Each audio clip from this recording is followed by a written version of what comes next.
while in fog patches and showers early Friday, but improving to great... Welcome back, guys. Today we are going to be doing the Lowland Leo. And I'm going to be using these two rib knits. And I'm going to be doing the skirted Leo version with a puff sleeve. And so I wanted to show you the paper pattern pieces first before we go ahead and cut it. So it comes, the actual main body comes as one piece. And if you have directional fabric or just prefer it like I do, you do have an option to cut right here at the crotch. But if you do that, you need to remember to add 1/4 inch to the crotch pieces on both sides. And then same thing for the skirted version. So if you're doing the skirted version, you are going to want to cut on this dashed line, and then you are going to want to add 1/4 inch to the pieces that you have cut to make up for that seam allowance. So that's what I'm going to do. I'm going to go ahead and cut, and I will record the cutting process.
pattern does call for binding along the leg openings and the neck openings. So I'm going to be using my binding attachment. If you do not have a binding attachment, that's also fine. You can do bands, or you could do the faux binding, which I have a video in the basics playlist. You can go check that out. So I'm going to be showing you how I cut my binding strips. So my binder is 35 millimeters, which is about 1 3/8 inch. So I take my clear acrylic ruler and I have gone to where it would be 1 3/8 inch, and I put a piece of tape on that so I can see right through it, and I'm going to use that as a guide to cut the fabric. So let's see. I'm going to see if I have enough of the checkered fabric because I would like to use that as binding, but I'm going to also cut this coordinating fabric just in case I don't have enough. So you want the stretch, you know, to be long ways. And then I'm going to fold this a few times. I'm going to cut right here because it's going to be pretty hard to fold all that. So I am going to fold. You don't need to line up this part because we are going to cut the edge to get us started so that it's perfectly even. So I'm just going to line that up. And there is our starting edge. So then I'm going to lay the ruler over, and so you can see through it so I can see where I need to line it up. And I'm going to line that edge of the tape right up to the edge that we just cut, that raw edge. And I'm going to go and cut right along there. And I'm going to do that several times. I'm going to get a whole bunch of pieces because you never know how many you're going to need or how long it needs to be. Well, I guess you do know how many you need, but I just like to cut a whole bunch in case.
Here are all the pattern pieces cut out. So we are doing the puff sleeve. So I have these bigger sleeves and I cut them on the shorter line because it just takes a little bit less fabric. And that's just what I wanted to do since I was working with half yards. And then you have bands, 2 bands for these 2 sleeves. I am doing the skirted version, remember? So I did cut on the skirted line and add the 1/4 inch, and then also I did cut at the crotch line and also add 1/4 inch. So here's a back, front, and front.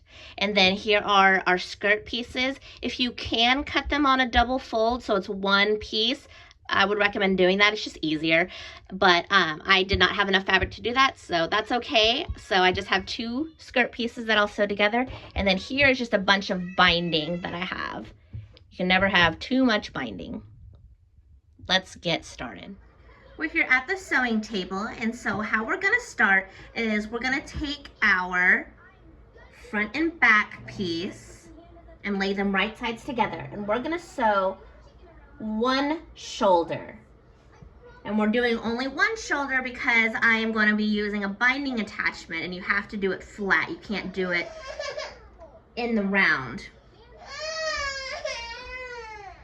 Okay, we're over here at my cover stitch. So here is my binder, and you can see that I have it taped on. That's because this binder isn't made necessarily for this brand of machine, and that's okay because you can just tape it on and it still works just as good. I do want to say I have this tape marker right here so that I know that I need to line it up, this edge right here. And to find out where you need to line it up, it's just gonna take some practice and playing with it. You know, when I first got it, I've set it down somewhere, ran some fabric through it and see if that worked. If it doesn't, I move it either to the left or to the right and then try again. And then once I find a place where the stitching is perfectly aligned, I went ahead and put tape there so that I know to put it in the same spot every time. And you are gonna want it pretty close to the foot, but not so close that the foot gets, you know, caught up on it or hits it, because that could damage your machine. And this particular binder I got from Erica's Siskren, I think you say it. It's from Sweden, and I don't know if her shop is open right now. I know she had gone on vacation for a few weeks, but I love this binder. It does, you do have to pay for overseas shipping and everything, but you know, if you can find something on Amazon for maybe a little bit cheaper, I don't recommend getting the really cheap ones, like the $12 ones, because those are not made quite as well and they have snags in them. Like the surface can be not as polished. So I would spend a little bit more money on a binder, because otherwise you're just going to be really frustrated with the results. So here is my binder in place. I do not change the settings for my binder. I leave them the way that I have them for hemming. Now, if you see that maybe it looks like it's a little tight or it's a little wavy, you can adjust the differential feed. It just depends on your machine, and you just have to play with it to see what works for you. So what I'm gonna do is I'm gonna take the binding strip that I cut, and to start it off, I'm gonna cut it at an angle right there, and that just makes it easier to put into the binding attachment. And so what I'm gonna do is I'm gonna thread this part through this wiggly side that kind of keeps it straight and from twisting, and then I'm gonna slide it in this first place. And I take tweezers, and that's how I gently push it the rest of the way through. Be careful what you use. Don't use anything sharp and really dig at it, because you could damage the metal. So just really gently pushing it in,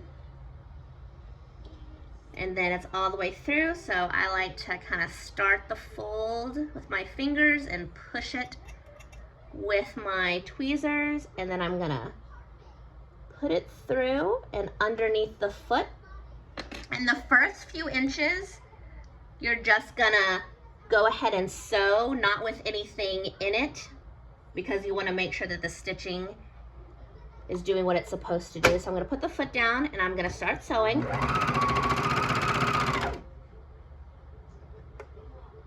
And I'm gonna look and see that it's doing what it's supposed to do.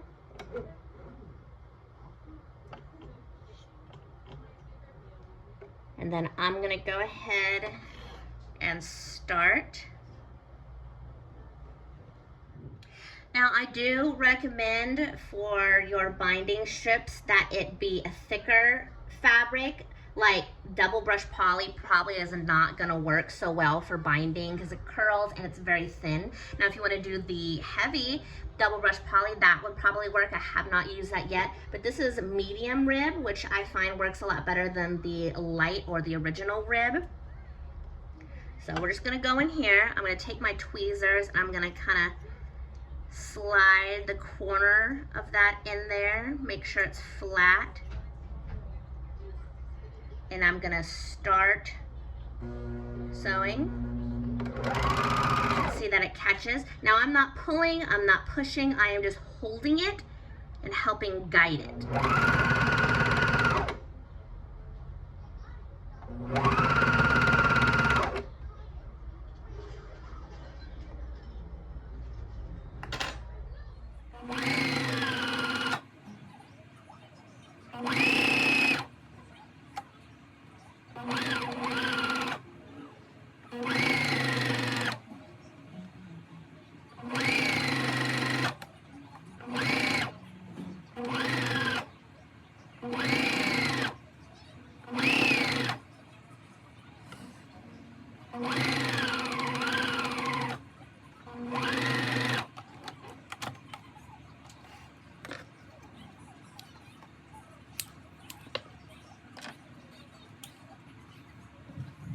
Here is the neck binding all done.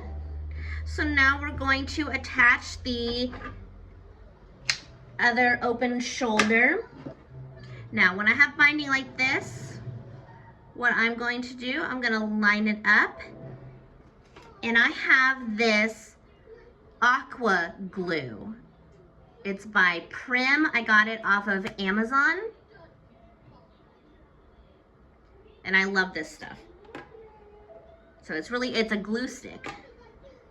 So I'm gonna line this up because I want the binding to be even. I'm gonna fold it down just like that. I'm gonna run that glue stick right over that and push it together, just like that. And then I'm gonna take my scissors and cut off that excess. And then I'm going to sew that shoulder.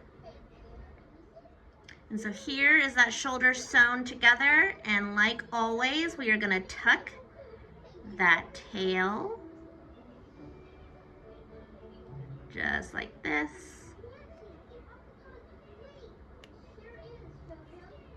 And then at the end, we'll tack down that seam. But here you can see that that lined up pretty nicely. Don't worry about seeing a little bit of glue. It does wash away.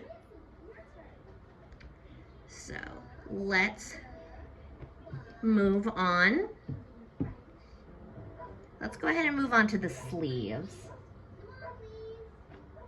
Gotta find my sleeve pieces. Here they are.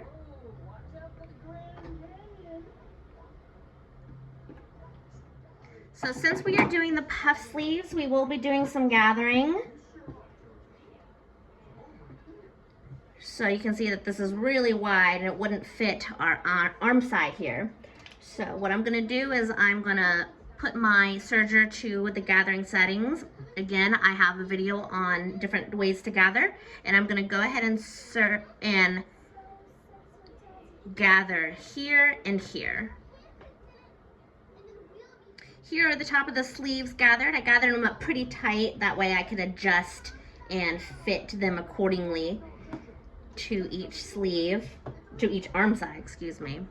So what I'm gonna do is I'm gonna kind of find that middle and place it right there, the middle of the arm side. And then I'm just gonna kind of shift these gathers so that they fit the arm side. Looks like I didn't need to gather as much as I did, but that's fine. And then I'm gonna pin it right over here. And do the same over here. I'm gonna adjust these gathers. And then now I'm gonna sew that sleeve to the bodice. Here are the sleeves sewn.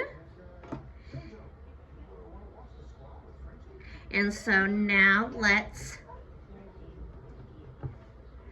fold it down, right sides together. and go ahead and sew these side seams right here. Now that that is done, let's go ahead and finish up the sleeves. So here's our armbands. And we're gonna fold them in half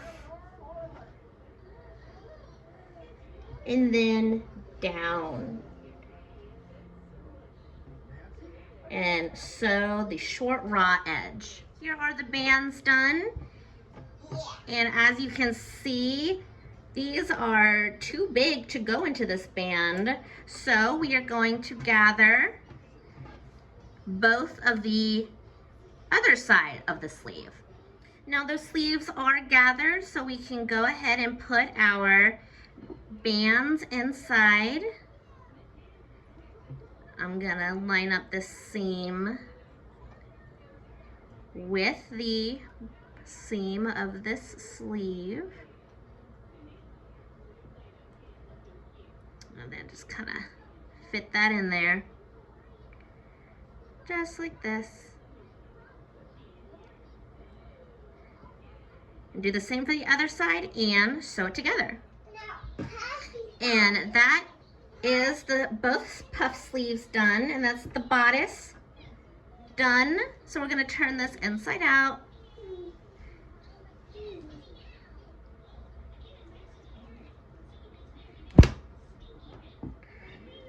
That looks so cute. Okay, so we're gonna set this to the side for right now.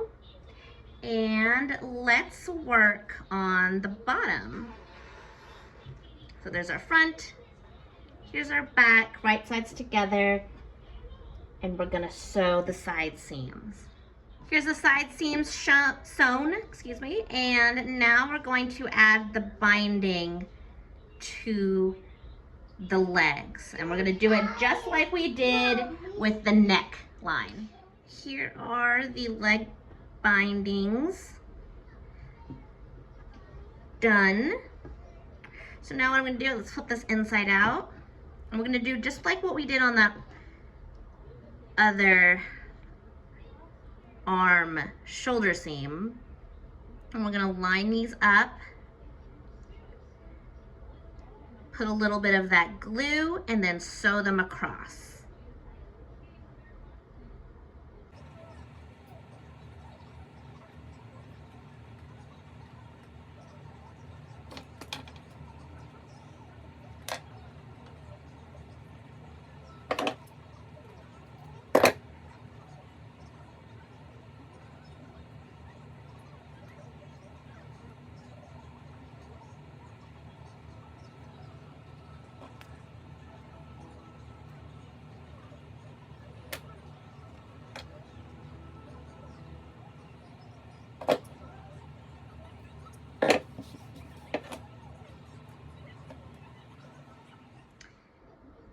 All right, now that that is sewn together, let's tuck these tails.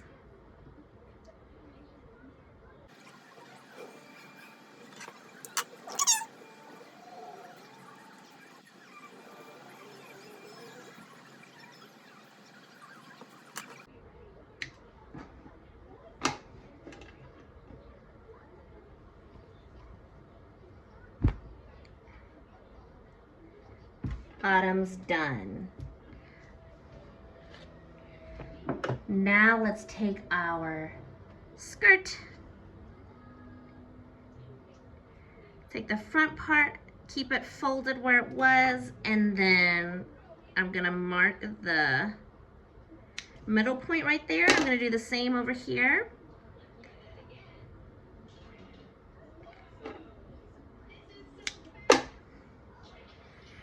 And then I'm gonna put the two skirt pieces right sides together. Oop.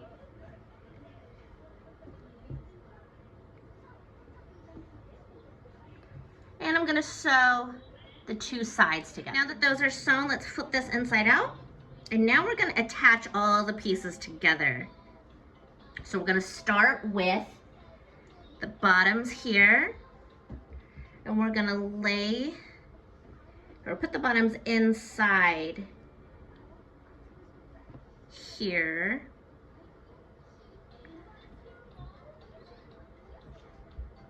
Just like this. I'm gonna clip here at the side seams and clip here.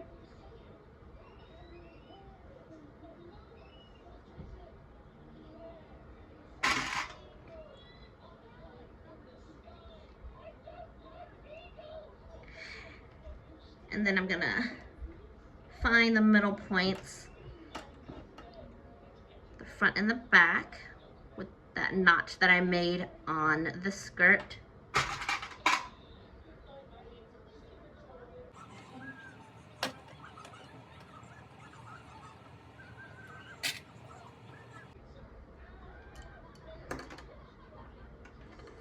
Okay, and what you're gonna wanna do now is take the top piece and flip it inside out. It's gonna seem really weird putting it together, but it will make sense. Okay, let's see. Okay, so our front, the bottom, the front is facing up, so we want the front on top. And what we're gonna do is we're gonna take all of this and put it inside the top. Stick it all in there. And then match up the side seams.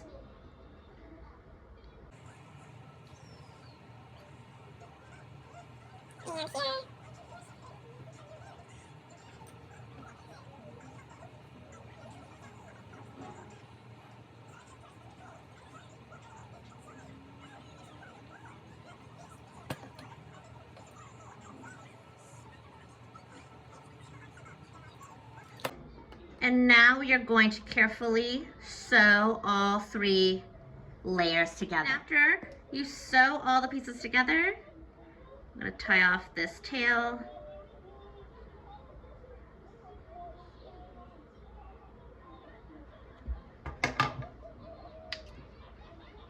And let's flip everything inside out, or right sides out.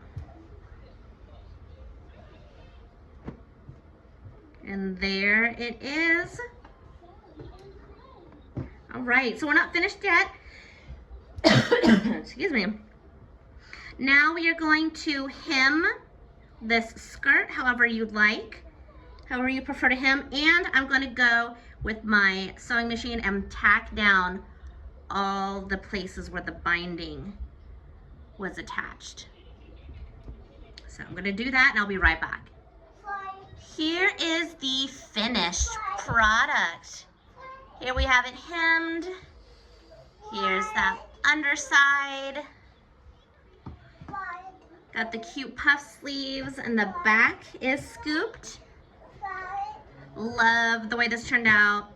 Love this material. The medium rib right now is one of my favorites. I use it a whole bunch. All right, I hope this was helpful. If you have any comments or questions, let me know, and we'll see you next time.